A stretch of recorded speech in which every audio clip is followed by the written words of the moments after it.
Well, good morning. We're going to be continuing this morning in the study of different characters in God's Word and the lives that they led and the things that they did. Sometimes we remember people because they did great things, right? They lived for God and they served God, and even some people who were very unknown to most people, we know today because of just one courageous thing that they did in God's name. Sadly, this morning we remember a man, not because of what he did for God, but what he tried to do against God. The man's name was Haman. He was a man who was an ambitious man. He was not a huge official in the court of the king, but he began to be elevated, as we're going to see this morning, and he began to be filled with a little thing called pride.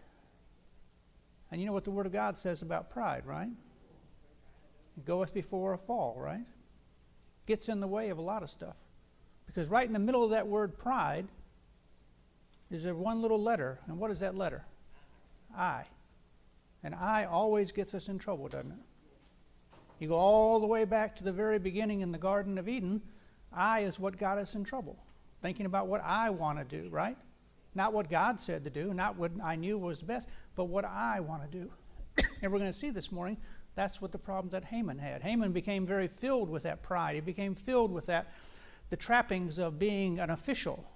You know, some people let power go to their head. You've known some people like that? You've heard about people, if you haven't had examples of them, but, you know, it kind of goes to their head and they start saying, well, I've got a position now, right?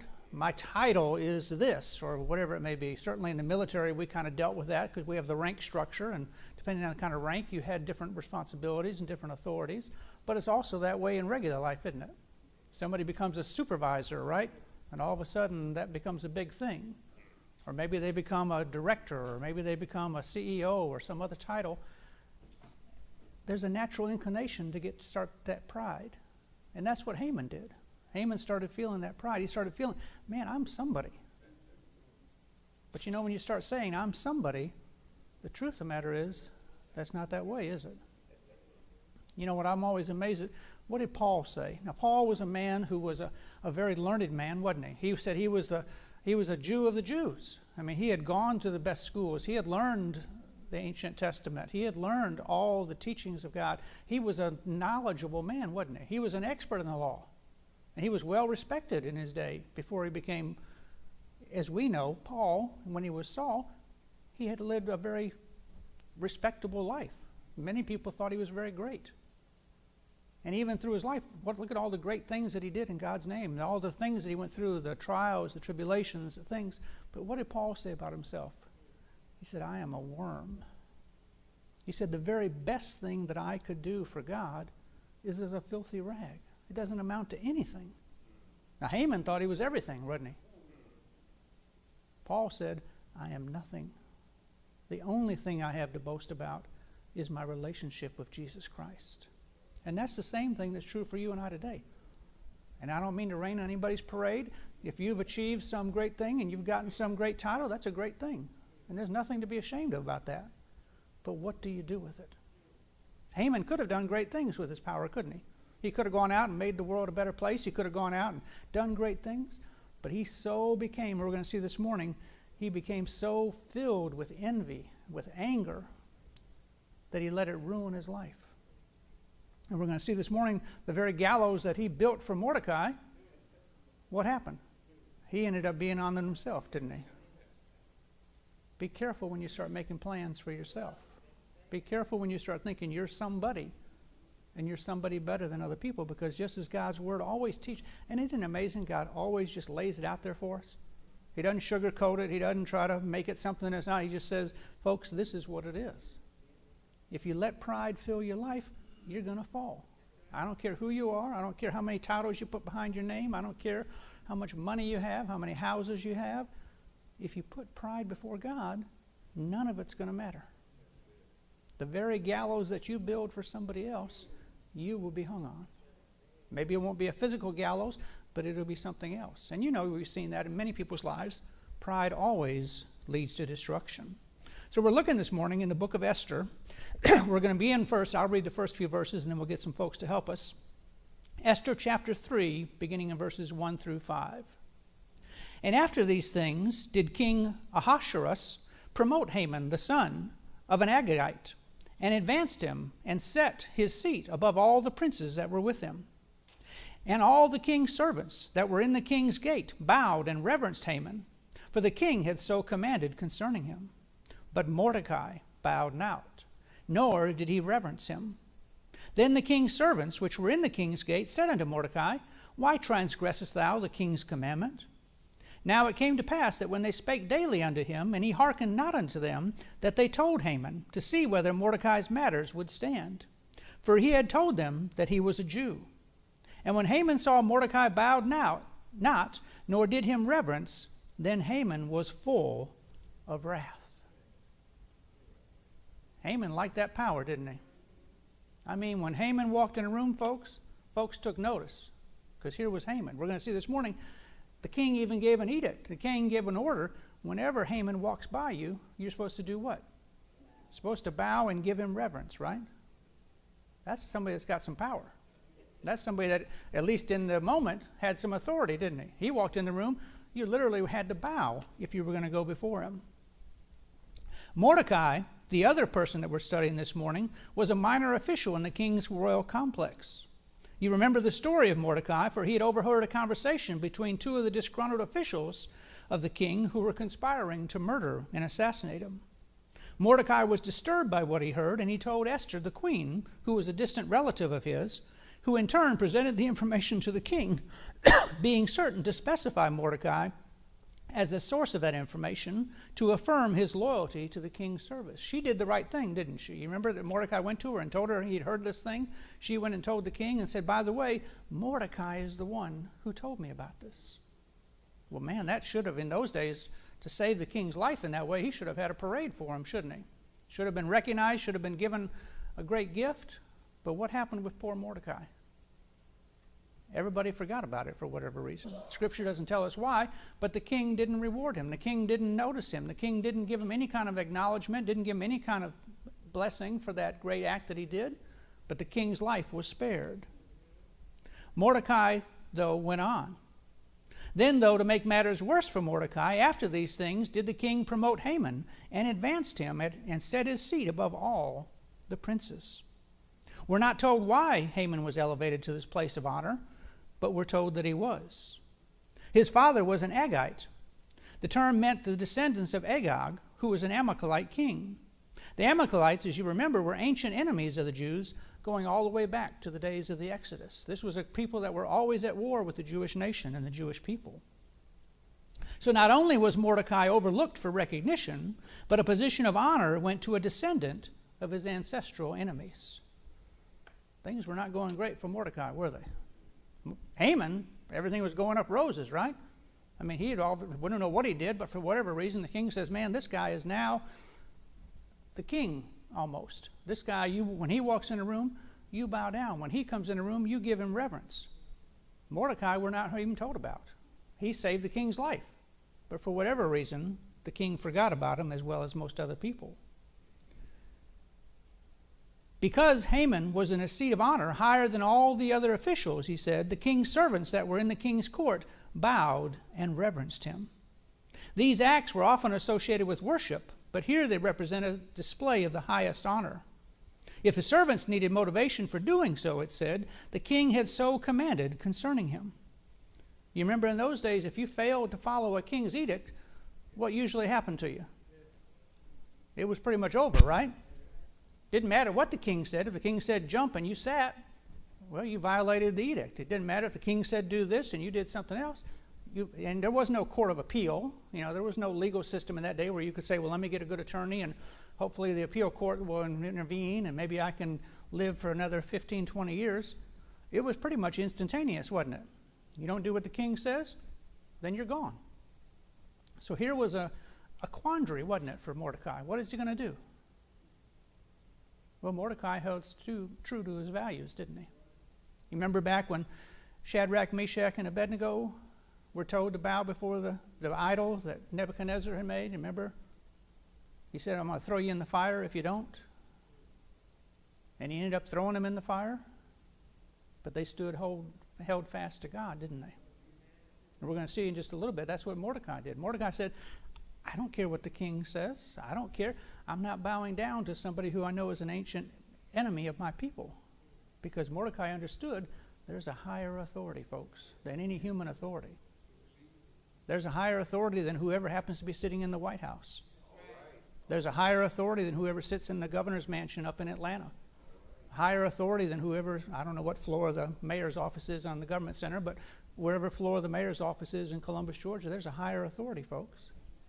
And his name is Jesus Christ. And he's the same yesterday, today, and forever. He doesn't change with, in November we're either going to change parties or we're going to have the same party. Who knows? We always, every 4 years, we go through this quandary and we change and we move on. But God has never been up for re-election, folks. He never has to run a campaign. He never has to go out and say, would you vote for me? Would you support me? He says, you're either mine or what? No. He says, you're either for me or against me. You're not lukewarm. You're not, well, I'm for God on Monday through Wednesday, and then Thursday through Friday. It doesn't work that way. God says, you're either for me or you're against me. Mordecai made a decision, didn't he? And then we learned this morning that the decision is always the right decision. Mordecai bowed not, nor did him reverence. Mordecai became the talk of the town, at least among the king's servants who faithfully obeyed the edict of the king, for they asked him, why transgressest thou the king's commandment? What are you doing, Mordecai? What's wrong with you? Why aren't you doing what you're supposed to do? You know you're supposed to bow when Haman comes by. You know you're supposed to show him reverence when he comes by. Why aren't you doing what you're supposed to do? And Mordecai just kept on doing what he did, didn't he? Because Mordecai understood there was a bigger thing at play than just Haman.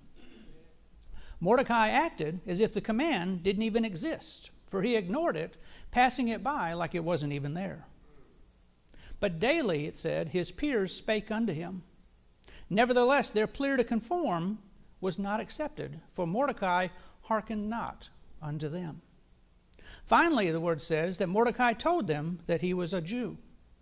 No self-respecting Jew of the tribe of Benjamin would bow down before a descendant of the ancient Israelites, the Amalekites. And Mordecai said, there's a greater principle at work here than just being popular, than just doing what everything else does. The world wants us to conform, doesn't it? The world says you need to fit into our mold. But unfortunately, as you know with the world, that mold changes, doesn't it?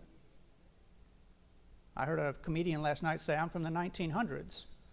Well, I'm from the 1900s, about 64 years ago. And things were different 64 years ago. But you know what? It doesn't matter because God hasn't changed. Society has changed. The norms of society, what looks right and what is right is no longer considered right according to society. But God says, my ways are the same yesterday, today, and forever. He doesn't change, folks. Mordecai said, it doesn't matter what the king says. It doesn't matter what Haman wants. What matters is what God says. And that's what we have to decide in our lives. What really matters? Is it being accepted by whoever our peer group is? Is it being accepted by whoever is popular today? Because you know as well as I do, whatever is popular today, tomorrow will be gone. I always tell folks, I don't have any sense of style. I just leave everything in the closet. Because if you leave it there long enough, it's eventually going to come back. So I'm in style at least a couple times every 10 or 15 years. So I don't have to worry about it. But God says the same thing. You need to hold on to him because he's never going to go out.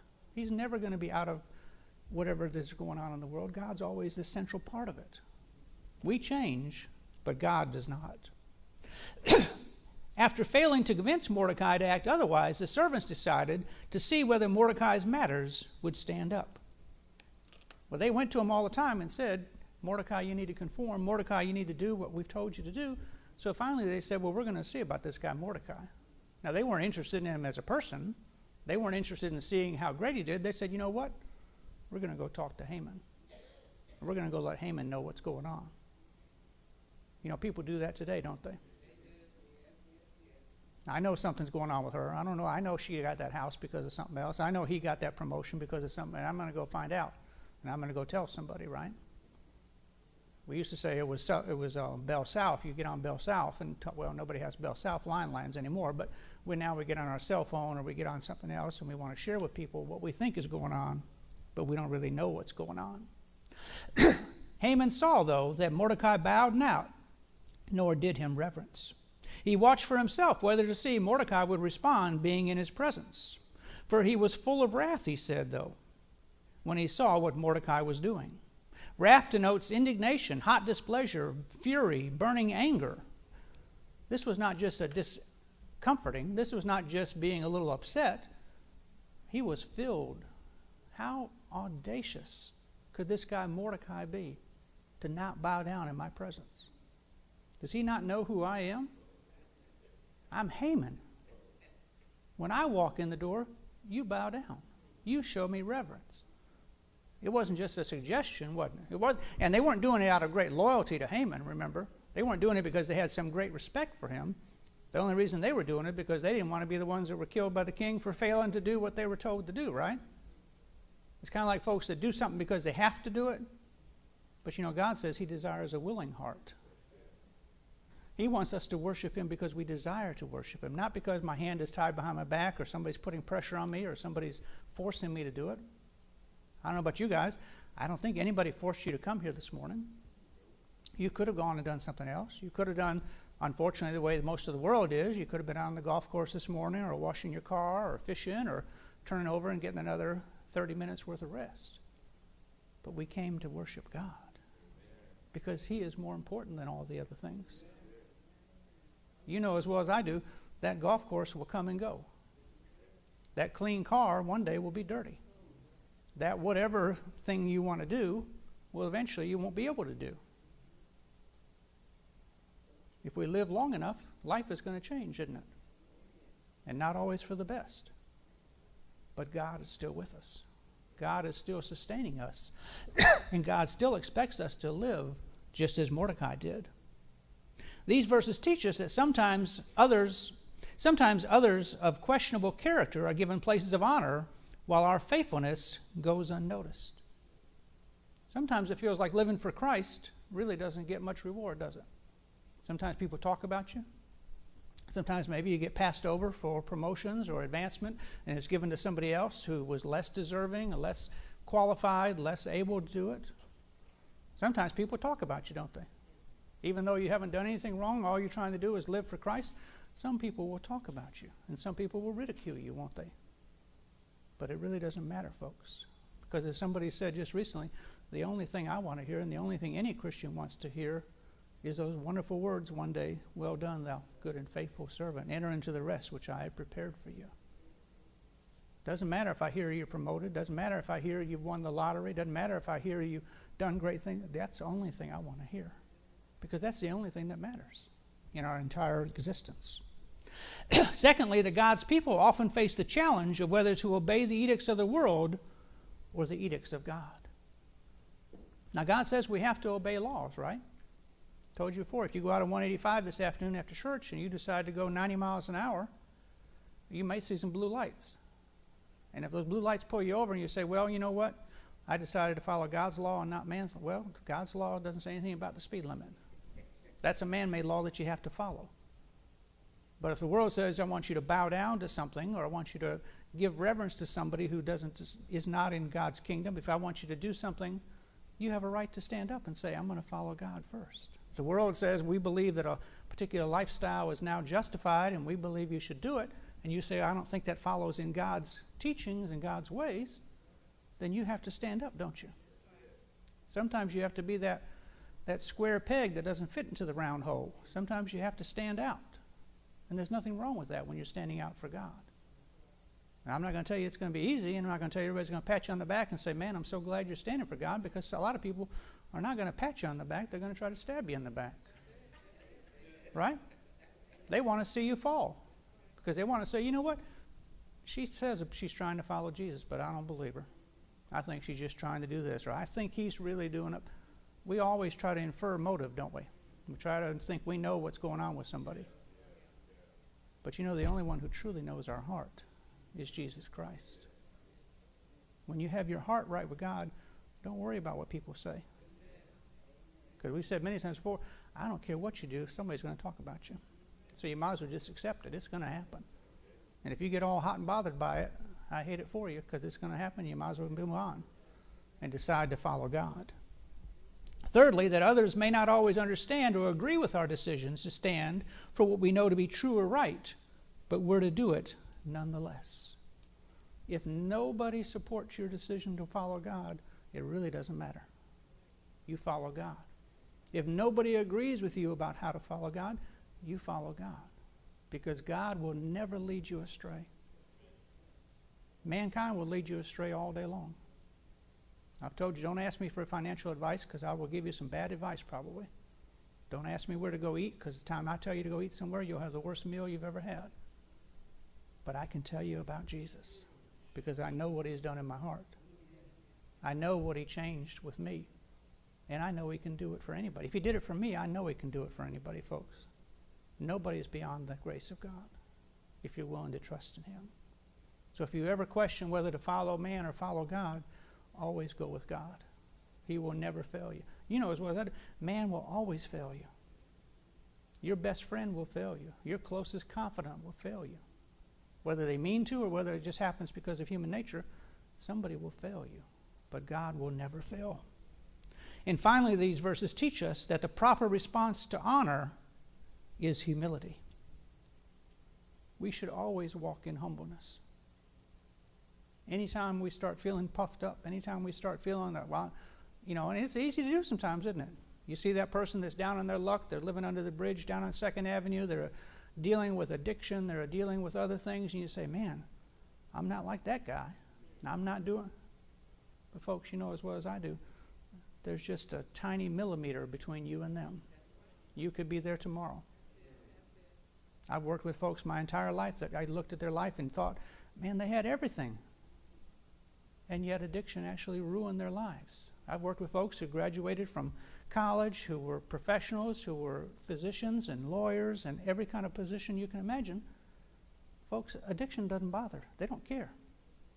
It'll attack anybody. Bad things can happen to good people. We need Jesus. That's the only hope we have. Your education is not going to get you through it.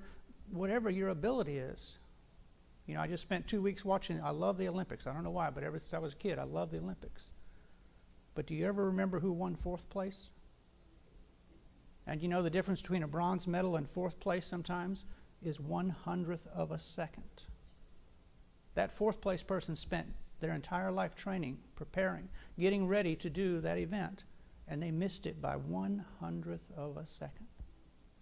Now, they can be happy that they made an Olympic team, and I never went to the Olympics, obviously, except on television, never won anything, but can you imagine spend your whole life and you miss it by 1/100th of a second? Sometimes your body will just fail you. Sometimes life just happens. Bad things happen. But God is the same yesterday, today, and forever. And He will be with us every step of the way. Can we get somebody to read for us Esther chapter 3, verses 6 through 9? 3, 6 through 9.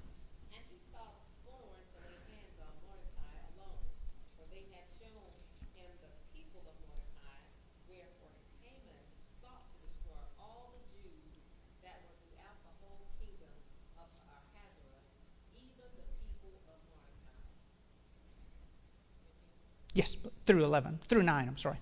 In the first month, that is, the month Nisan, in the 12th year of King Ahasuerus, they cast her, that is, the lot, before Haman from day to day and from month to month to the 12th month, that is, the month Adar. And Haman said unto King Ahasuerus, there is a certain people scattered abroad and dispersed among the people in all the provinces of thy kingdom, and their laws are diverse from all people, neither keep they the king's laws. Therefore, it is not for the king's profit to suffer them. If please the king, let it be written that they may be destroyed, and I will pay 10,000 talents of silver to the hands of those that have the charge of the business to bring it into the king's treasure. And That's it. Yeah, thank you. Haman wasn't just satisfied with getting some revenge on Mordecai, was he? He said, it's not enough. This man has not only insulted me, I not only want to destroy him, but I want to destroy all the Jews. Isn't it amazing when you go back and look at all how the world has treated God's chosen people throughout history. This was not just, we think it all just happened during World War II. But folks, it's been going on for generations and generations that people have hated God's chosen people. They hate God. Be honest with you, there's a lot of people that hate Christians today. You know that.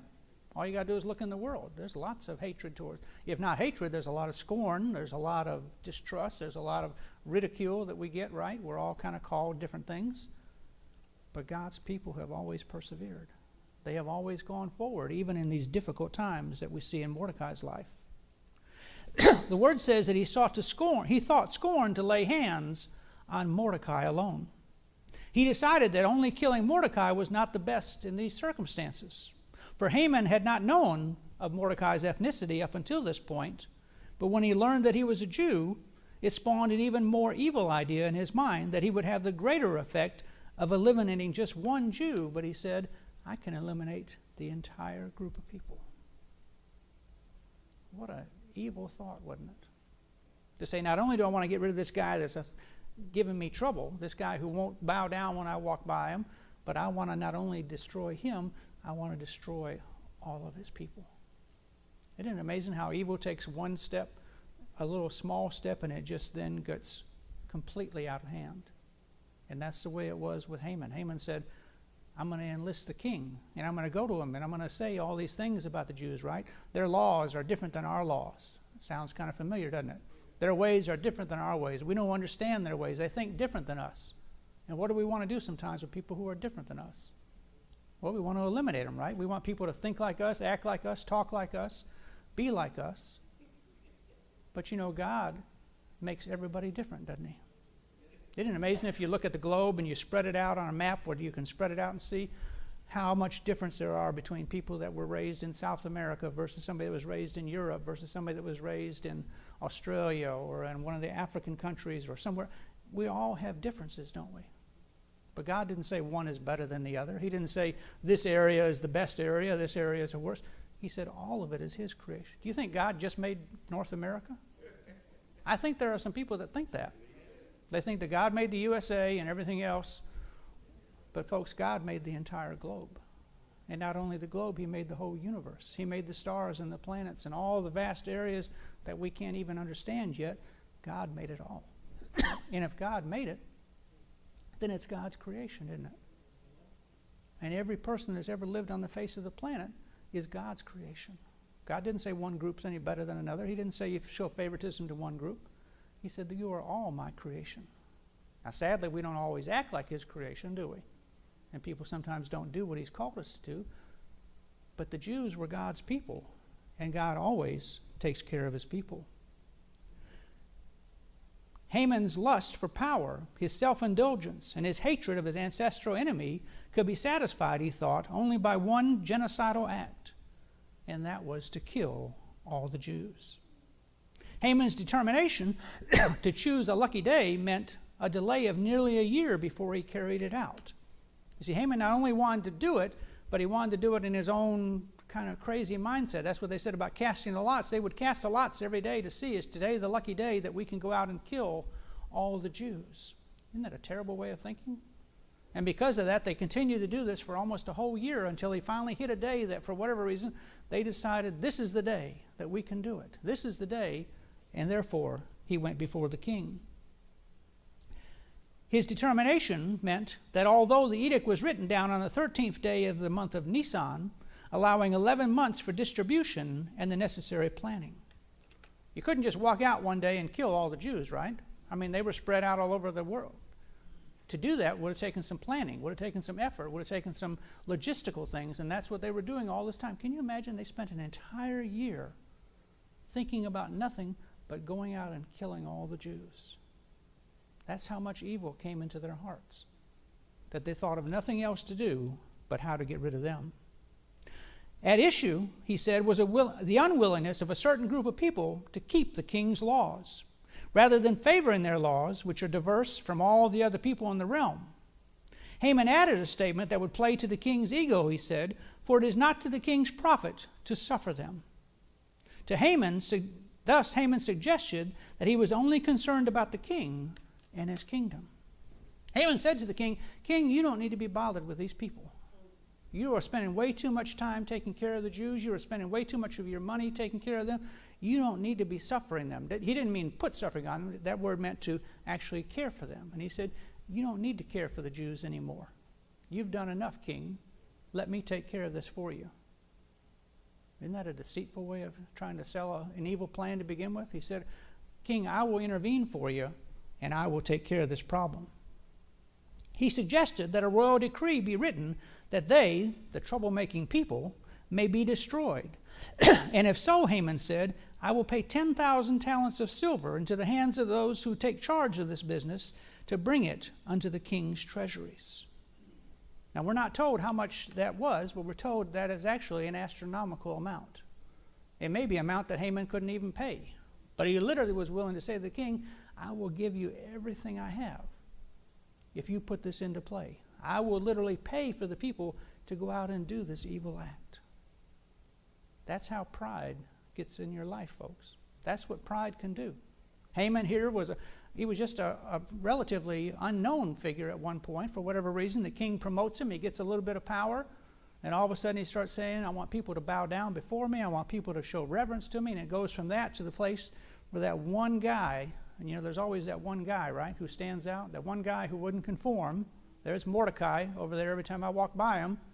He's just doing his own thing. He won't bow down. He won't give me reverence. He won't do the things.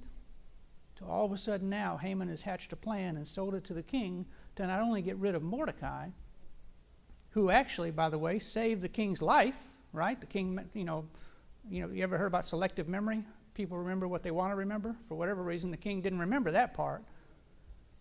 And all of a sudden now it's to destroy an entire people. That's how pride just starts as a little thing, right? And it gets bigger, and it gets bigger, and it gets bigger, and it gets bigger, and eventually it took over his entire life. It was about to take over the entire Jewish nation, wasn't it? If God had not intervened as he did. These verses teach us that we need to be aware of people who manipulate the truth to achieve their selfish objectives. We need to be cautious against allowing our own ego and pride to blind us to the evil intent of individuals who say they only have our best interests at heart and our best interests at mind. If somebody tells you, I'm just doing this because I want to help you, because I think it's in your best interest, you always need to question, folks, because not everybody has the best intention. You know that as well as I do. That prince that sends you the email that tells you, if you just tell him your bank account because he's stuck over in Nigeria trying to get money out, doesn't have your best interests at heart. I don't know about you guys, I get texts almost every day for one thing or another of somebody wanting something that I know is not in my best interest. They make it out like that, but it's not. We need to be discerning, don't we? The Word of God says you need to test the spirits to see if they are truly of God or not. Don't just take everything at face value. Compare it to what the Word of God has to say. Go to God with it and say, God, does this really make sense? Because God will never lead you astray. He says, what if you need wisdom? What do you need to do? You just need to ask, right? Many times we don't receive because we what? We ask not. He says, all you got to do is ask me, and I'll lead you in the way you need to go. And can somebody read for us Esther 6, verses 10 through 14? Esther 6, 10 through 14.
Thank you. So a few things transpired between our last verses and these verses. We had thought he was going to go out and murder all the Jews, didn't he? And it looked like it was about to be lights out for Mordecai and for his people. For after his conversation with the king, Haman moved forward to have the king's scribes write down the edict, which was then sent to the high officials in every province of the empire. The edict declaring that on a specific date, all the Jews were to be killed without regard to gender or to age. When Mordecai heard about the edict, he responded by tearing his clothing and putting on sackcloth and covering his head with ashes and wailing loudly. At first, Esther, as we remember, did not know the reason for Mordecai's behavior, but Mordecai finally told her of the edict and sent a copy to her to confirm what he had said and sought her help in preventing the massacre. And you remember Esther went before the king, and you remember she said when she talked to Mordecai, I can't just, she was the queen, right? You would think the queen could just go in and talk to the king, certainly, right? And she said, if I'm not summoned, if he doesn't hold up the scepter to say, you're free to come in, if I try to go in and talk to the king, it's going to be my head that's taken off. So she had to think long and hard about it, didn't she? But you remember she eventually went in and she went before the king and shared it, and shared her concerns because she was a Jew, wasn't she?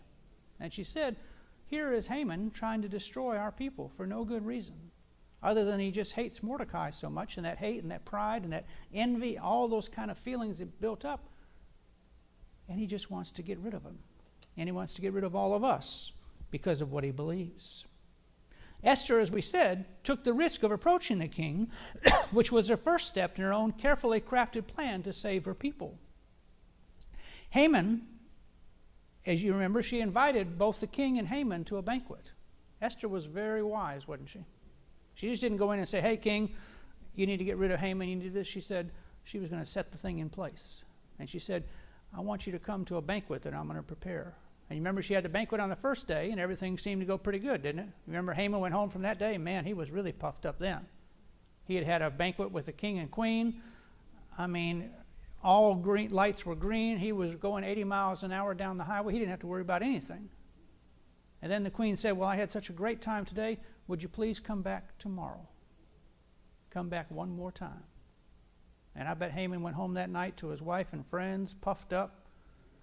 I mean, not only did I have a meal with the king and queen today, but guess what, folks?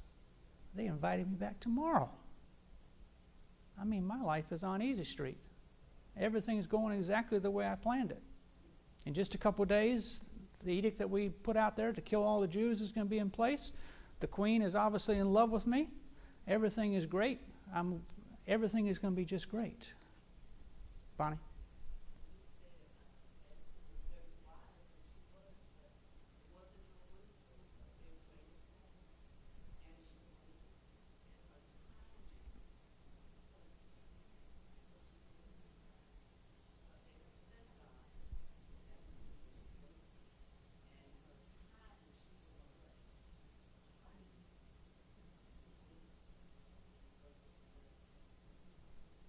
God's timing is always right, right?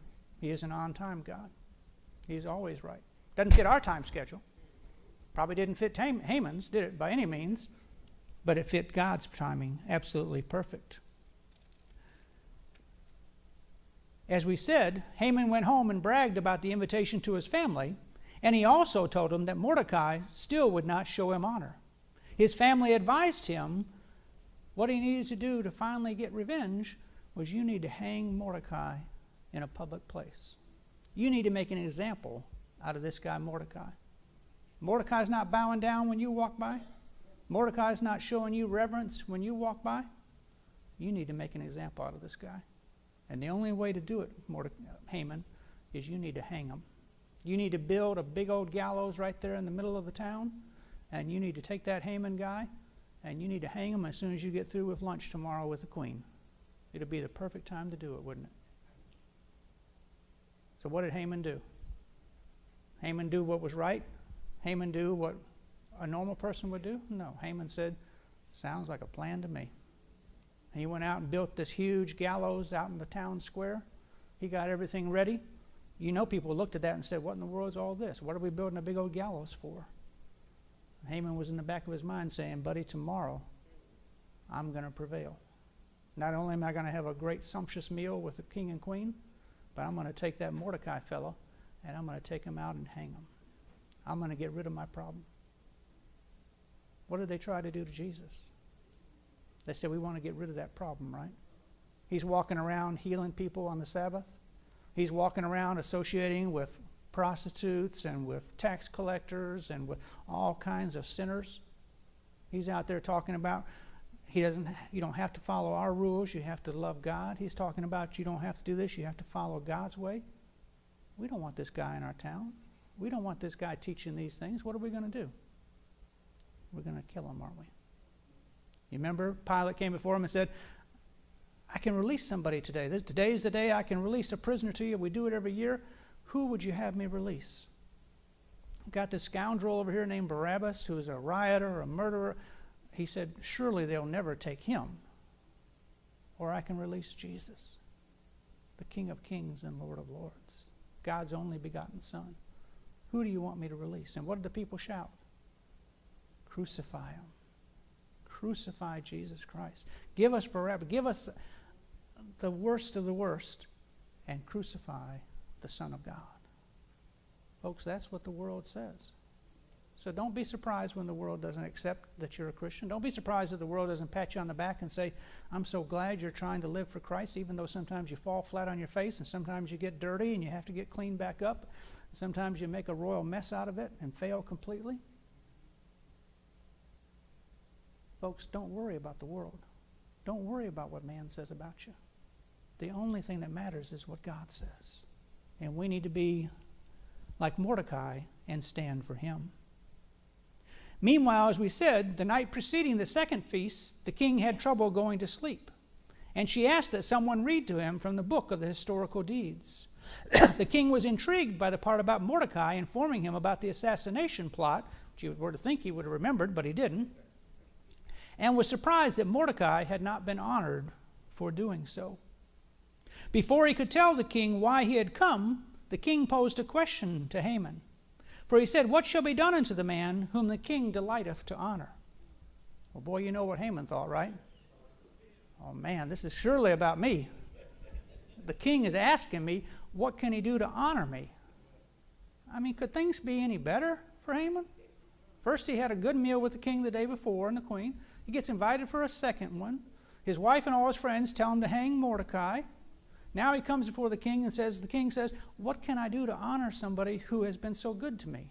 And Haman must have thought, man, everything is coming up roses. Pride goeth before a fall. Right? And it comes quickly. Things can change, as we all know, in a blink of an eye. In his mind, the king could not be referring to anyone else but himself. Well, of course, right? For Haman, who was there besides him? So he described the actions the king should take to pay tribute to his hero, for how great it is to be able to plan your own royal tribute. And that's basically what Haman did, didn't he? He said, man, this is what you need to do, king. You need to parade the guy through town. You need to put the best clothes on him, give him a royal I mean, just lay down the red carpet like it's never been laid down before. Oh, man, it was really getting good, wasn't it? But how things were about to change. For the king once again approved of an idea that Haman had. Make haste, he said, and take the apparel and the horses thou hast said. Let nothing fail of all the things that thou hast spoken. But how his spirit must have dropped when he heard the king say, and do even so to Mordecai the Jew that sitteth in the king's gate. Well, all of a sudden that smile wasn't so big. All of a sudden that chest wasn't so puffed up, was it? All of a sudden he was a little bit hunched over. And all of a sudden he was looking kind of down. I had come into that room thinking everything was going to be absolutely wonderful. And now the king tells me, Haman, to go and show honor and reverence to Mordecai. Folks, God can change plans in a second. You may be thinking you're on a trajectory for this way, and God all of a sudden sends you that way. Don't plan on man's ways. Don't plan on man's timing, because, folks, God will always do it his way. God will make a way, and God will do it his way. How humiliating for Haman to then parade Mordecai through the city street in a public display, announcing to the crowd, "Thus shall it be done unto the man whom the king delighteth to honor." Not only did he have to parade him through town, but he had to tell everybody why he was parading him through town. And he wasn't heading to the gallows, folks. He wasn't, Mordecai, but as we know shortly, Haman was. We need to be very careful in our lives to put God first in all that we do, to be mindful of that pride that comes into our life, to be mindful of things about me and not about God. While they were yet talking with him, the officials, the chamberlains from the king, came to quickly usher Haman unto the second banquet that Esther had prepared. And as we remember, that second banquet was the end of Haman. Haman apparently started off not that bad. He started off probably as a regular official in the king's service, didn't he? But little by little, pride began to take over. Every time he got promoted, he started thinking more highly of himself than he should. And eventually that pride took him down. Pride always goes before a fall. Doesn't matter what the timing is, doesn't matter what the circumstance is, it always does, folks. We need to be humble in our service. We need to be willing to help each other. None of us are any better than anybody else. And we need to be mindful of that every single day. Except the grace of God, I could be the one that's living down under that bridge on 2nd Avenue. I could have ended up there many times in my life. I could have ended up behind prison bars. I could have ended up somewhere else. It wasn't because of anything I did that I ended up where I am. It's only because of God's grace. So don't look down on somebody who's having a hard time. Don't look down. You may not be able to lift them up out of that mud that they're in, but you can lend a hand. You can certainly pray for folks. You can certainly encourage folks. You can always tell folks about Jesus. If we can do nothing else, we can tell people about the goodness of God. And we can warn people, can't we? Be careful, because pride goes before the fall. And what a terrible thing to fall like that.